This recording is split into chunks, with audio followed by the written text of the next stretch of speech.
Sou Teresa da Assunção Pereira, nascida nesta aldeia há 68 anos. Sou filha de dois senhores que tinham uma taberna e tinham um comércio, tipo aquele comércio da aldeia.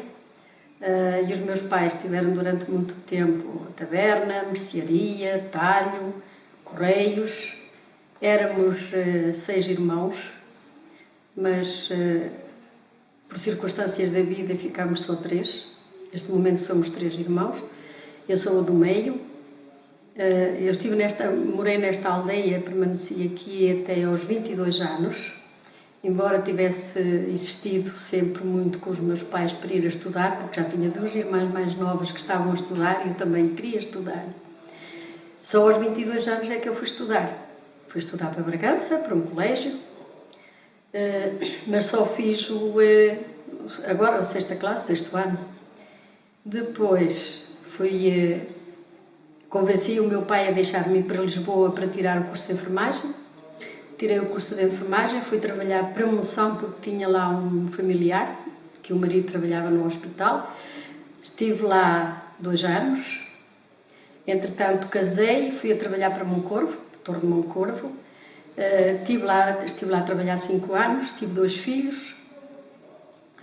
O meu ex-marido, nessa altura, trabalhava na EDP, na barragem do Pocinho, e ele conseguiu que eu fosse a trabalhar para a EDP. E tinha os meus filhos 4 e 7 anos, eu pedi transferência para o Porto. Pronto, porque os miúdos iam crescer e nós queríamos que eles estivessem no meio onde pudessem ter acesso à escola e a tudo o que precisassem. Eu pedi a transferência aos serviços, fui para o Porto, estive no Porto até há 3 anos atrás, que me reformei, sou reformada da EDP, e vim, nessa altura, fiz uma opção de vir para a aldeia, porque sempre vesti a camisola desta aldeia, sempre gostei imenso desta aldeia, sempre tentei manipular um bocado as pessoas para incentivá-las a fazerem coisas para a aldeia, desde que mesmo antes de eu estar cá a morar, eu vinha de propósito para participar em festas, para participar em organizações que a Junta depois assim o permitia. Até que depois reformei-me, tinha a minha mãe num lar, nessa altura, que foi muito contra a minha vontade, e fui buscá-la. Antes disso, começa a construção de uma casa aqui, embora eu já tivesse uma casa para onde poderia ter ido, mas não tinha as condições que eu queria, e também não me sentia bem nessa casa. De maneira que construí a casa onde eu vivo agora. Fiquei lá. A minha tia, que é a mãe do Sr. Presidente da Câmara, logo que eu vim para cá, quis ir para a minha beira, porque eu sabia que ela queria muito, eu carrei ela e queria ele também. Estou lá com elas duas, uma com 94 e outra com 85, e vou participando nestes eventos que a Junta faz, nestas criatividades que a Junta tem. Estou sempre na linha da frente com eles, porque gostava muito que esta aldeia ainda se desenvolvesse mais em termos culturais, mas não sei, pode ser que isso um dia aconteça. Este é um bocadinho da história da minha vida.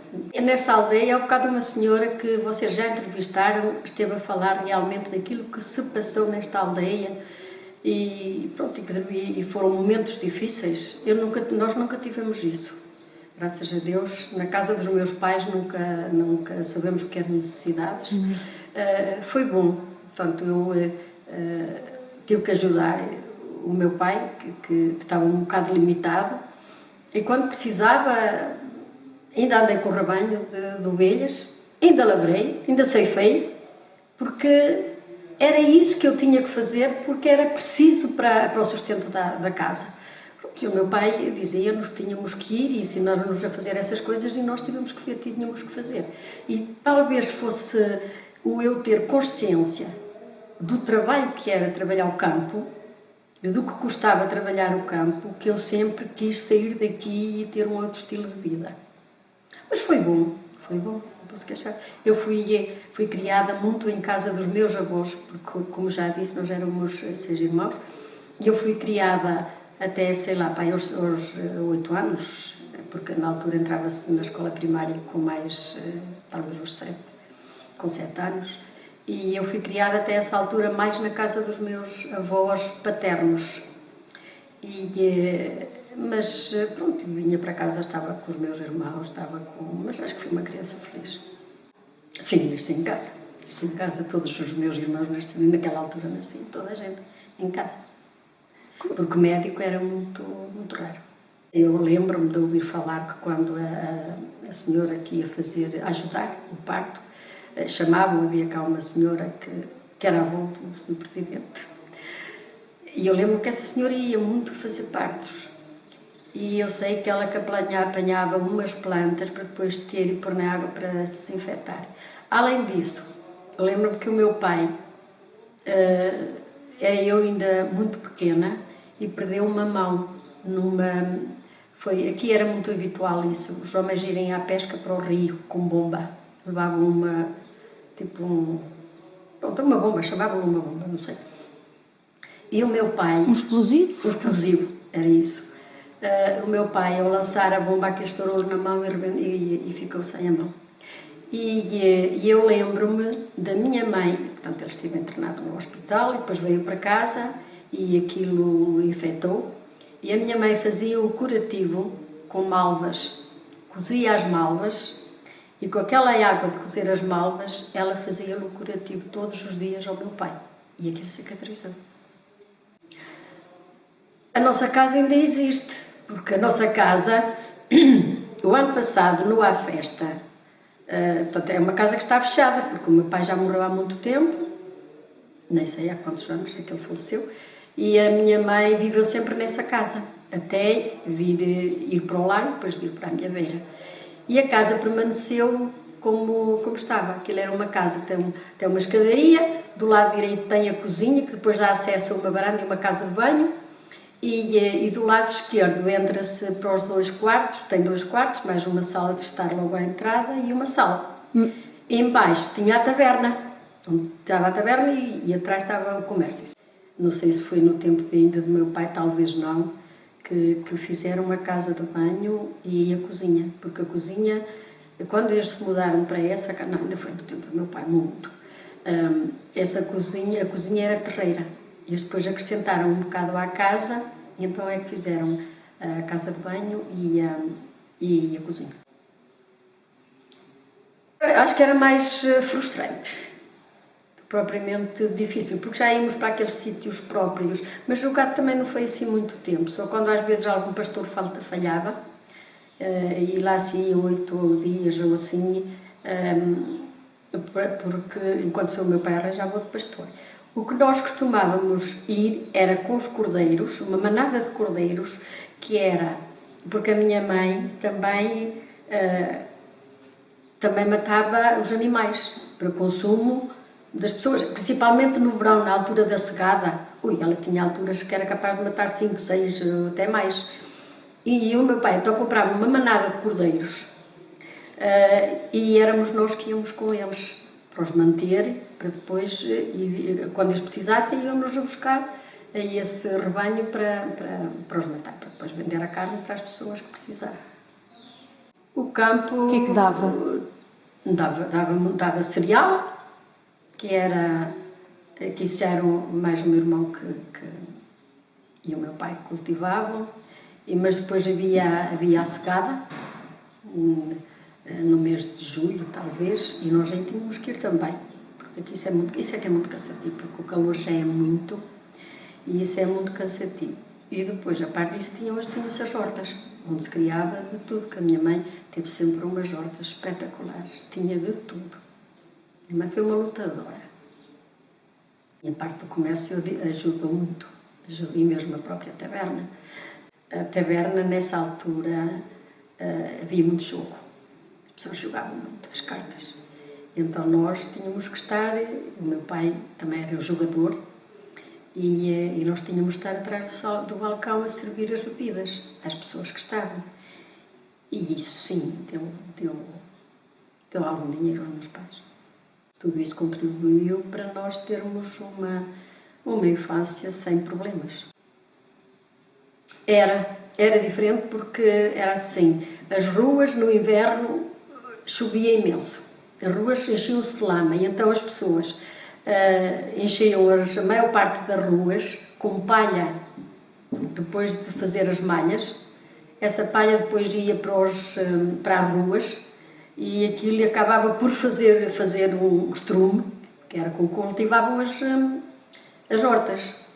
E para nós, enquanto crianças, isso era agradável, porque nós fartávamos de brincar nessa palha.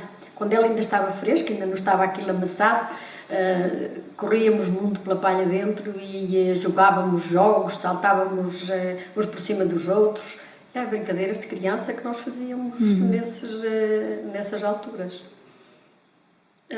Além disso, depois vinha o verão, começava a ficar tudo seco, aí já não havia problema. O verão aqui é sempre muito quente, muito quente. O inverno era rigoroso, mas as pessoas já se preparavam, já tentavam arranjar muita lenha. Eva, a gesta, os galhos de freixo, era mais isso, mas eu lembro que os meus pais tinham a taberna e juntava-se muita gente e por vezes até subiam para a lareira e a minha mãe fazia brasas e depois punha numas braseiras para levar para a taberna para as pessoas estarem pelo menos com os pés quentes. Isso acontecia todos os dias. E o meu pai chegou a ir ao Monte Moraes, à floresta, que tinha lá o guarda que era amigo dele, e chegou a ir lá muitos anos a buscar em carros de bois, carros de lenha para depois queimar durante o inverno. A eletricidade veio, já eu devia ter, sei lá, 9, 10 anos. Até já veio há bastante tempo, a eletricidade. Sim, andava na escola.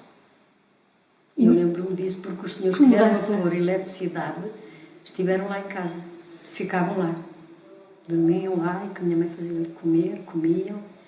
E depois foi engraçado. Eu lembro-me disso também, se calhar, porque vi a minha mãe muito zangada esse dia. No dia que ligaram a eletricidade, a única casa que não teve eletricidade foi a da minha mãe.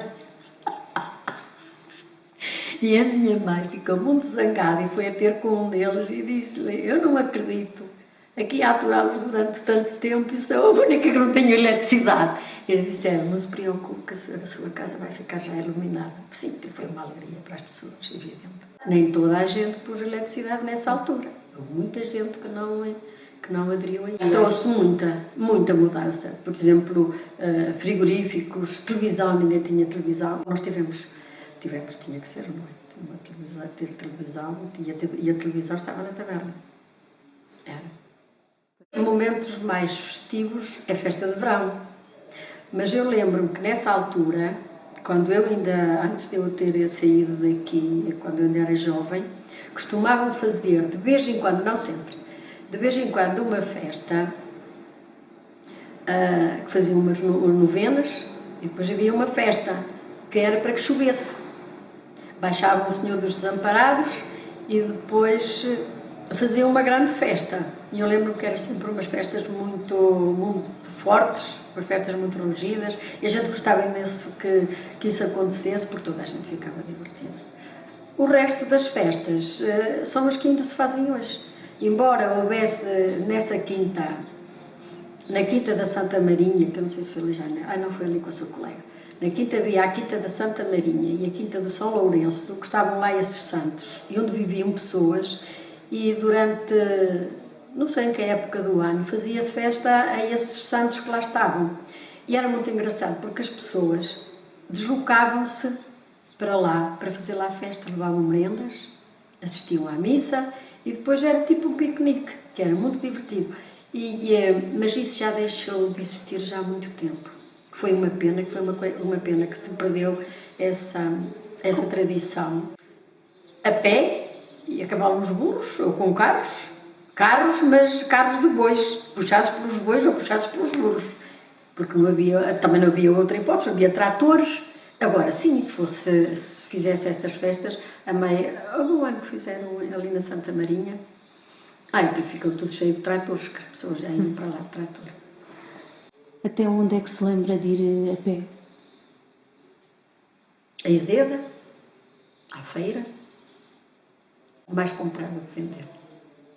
Mas era mais isso. A Macedo acho que iam até Gralhós e depois que apanhavam qualquer transporte, não sei, isso já não sei muito bem.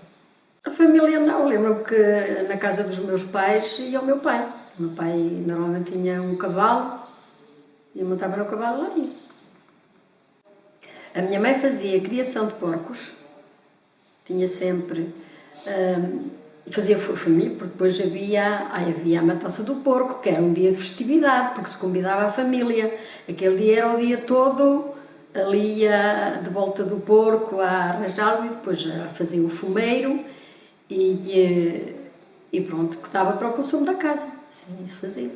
Mas a minha mãe tratava dos porcos, tratava das hortas, ela fiava, ela arranjava o linho, ela ajudava a semear e depois fazia todos os trabalhos que o linho exige, que, como sabe, é uma tarefa muito difícil.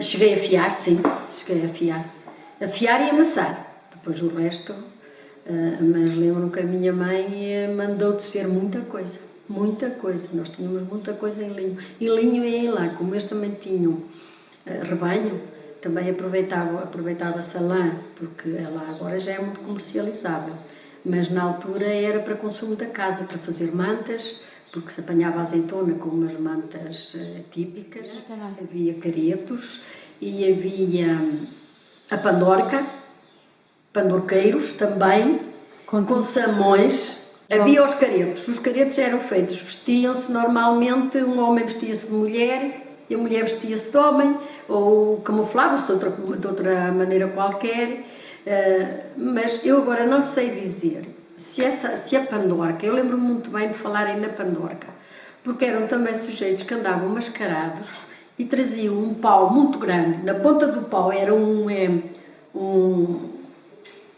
farrapo, que depois molhavam na lama e iam atrás das outras pessoas a fazer que lhe batiam. Portanto, a esses é que lhe chamavam bem ali a pandorca.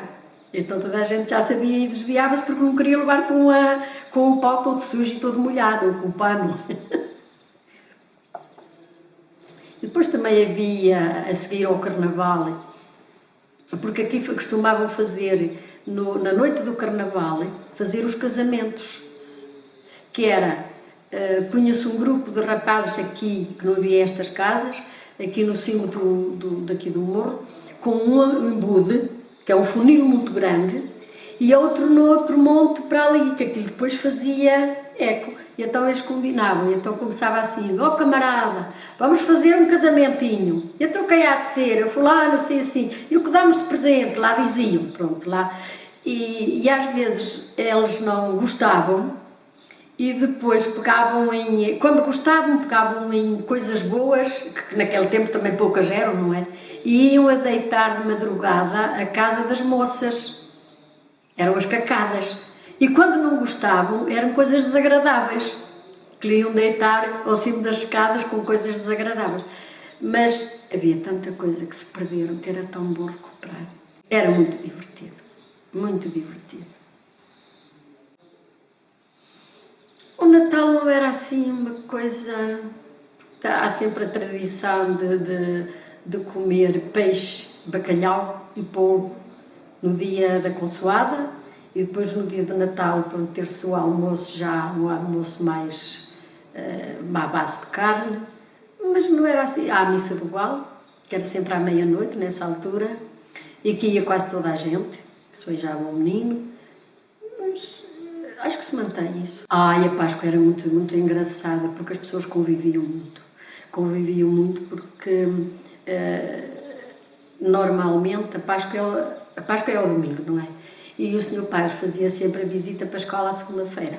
De maneira que à segunda-feira, enquanto dava às pessoas que iam a beijar a casa uns dos outros, e enquanto isso acontecia, a malta, porque havia muita mocidade, a malta jovem juntava-se aos grupos a jogar a panela. Sabe como é a panela? É com uma panela de barro, eu atiro para si, você atira para o outro, assim, a ver se não se deixa cair ao chão, por vezes cair ao chão, que isto atelava-se tudo. partia-se tudo. Essa era a panela, jogar jogos de roda, a dançar. Era muito divertido porque havia muita malta. Agora já ninguém quer dançar. Jogos de roda. A pessoa pegava na mão uns dos outros e dançava. Há músicas muito típicas. Uma que era que toda a gente gostava muito de dançar, que era: encadeia bem encadeado, não me aperta a mão que me estala o braço. Meu amor, dá-me um beijinho, meu amor, dá-me um abraço. Mas aquilo era uns iam para a direita, outros iam para a esquerda, depois davam uma vez as mãos assim entrelaçadas. Agora, sim, é capaz de haver. Houve muita gente da sua geração que emigrou? A maior parte. Para a França, para a Espanha, mais cedo. Eu emigrei, mas eu vinha à aldeia 3, 4 vezes por ano, ou mais até. Eles não só vinham uma vez. Só se começou a falar em política aqui depois do 25 de Abril. Porque antes do 25 de Abril os presidentes eram sempre os mesmos. Alguma começaram a aparecer coisas diferentes, começou-se a falar mais nos partidos, nas pessoas que faziam parte dos partidos, e depois as pessoas da aldeia, porque este é daquele partido, aquele é do outro. Mas esta aldeia tem estado muito dividida precisamente por causa da política. Mas isso foi da 10, 12 anos para cá, que antes não estava tanto. Sim, porque além do meu pai ter rebanho, também tinha quebrada.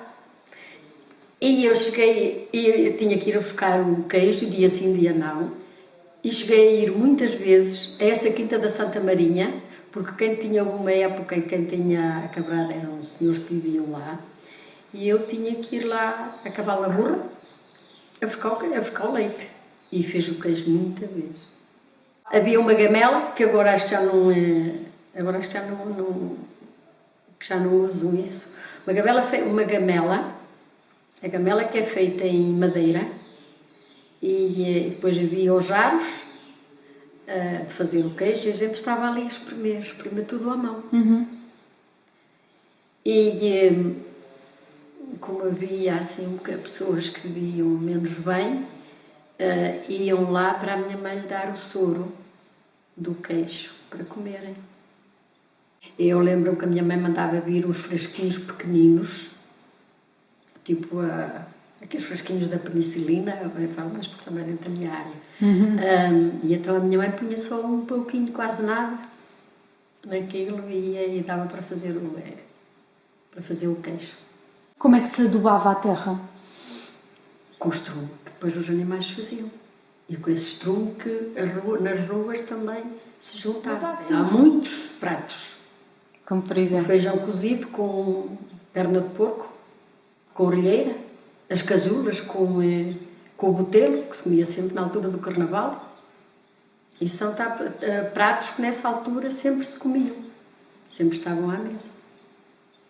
E agora durante o inverno, que há muitos grelos, os grelos com um bocado de carne, ou então os grelos com bacalhau, porque o peixe era muito raro, muito raro. Lá apareciam umas sardinhas de vez em quando, mas era mais isso.